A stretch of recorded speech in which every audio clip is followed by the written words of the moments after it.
কলকাতার পুজো দেখতে যাওয়া মানে সেখানে Ekdalia Evergreen, Santosh Mitra square, college square, Mohammad Ali park, Jagat Mukherjee park থেকে শুরু করে ওদিকে সুরুচি, মদিয়ালি, একডালিয়া, ত্রিধারা, ম্যাডক্স সব তো থাকবেই। আর তার সঙ্গে থাকবে শ্রীভূমি স্পোর্টিং ক্লাবের পুজো। হ্যাঁ, এবছরও তারা অন্যথা হয়নি। আমি পৌঁছে গিয়েছিলাম কলকাতার পুজো দেখতে, সঙ্গে দেখে নিয়েছিলাম শ্রীভূমির পুজো।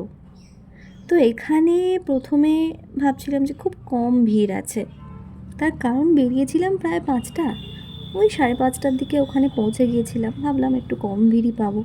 তো যখন ভিড় থেকে আমরা এগোচ্ছি তো খুবই হালকাই লোকজন ছিল। তারপর যখন আস্তে আস্তে লাইন বেড়েছে আর আমরা সামনে এগিয়েছি তখন দেখলাম ভিড়, মানে সত্যিই ভিড়, আর সবার হাতে স্মার্টফোন, ছবি তুলছে, সেলফি তুলছে।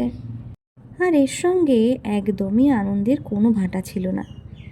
অবশ্যই বলা চলে বাঙালির সবথেকে বড় উৎসব, তো সেখানে সেলফি, খাওয়া দাওয়া, আনন্দ, হই হুল্লোড় সব তো থাকবেই। আর প্রত্যেক বছরের ন্যায় এবছরও শ্রীভূমিতে প্রচুর ভিড় হয়েছে। ভেবেছিলাম সকাল সকাল বেরিয়েছি বলে ভিড়টা কম হবে, কিন্তু তা হয়নি। যাই হোক, তোমরা দেখতেই পাচ্ছ ভিডিওতে। ভিড় ঠেলে অবশেষে পৌঁছালাম মায়ের মূর্তির পাশে। তো সেখানে গিয়ে এত সুন্দর কারুকাজ দেখে অসাধারণ, মনটা ভরে গেল।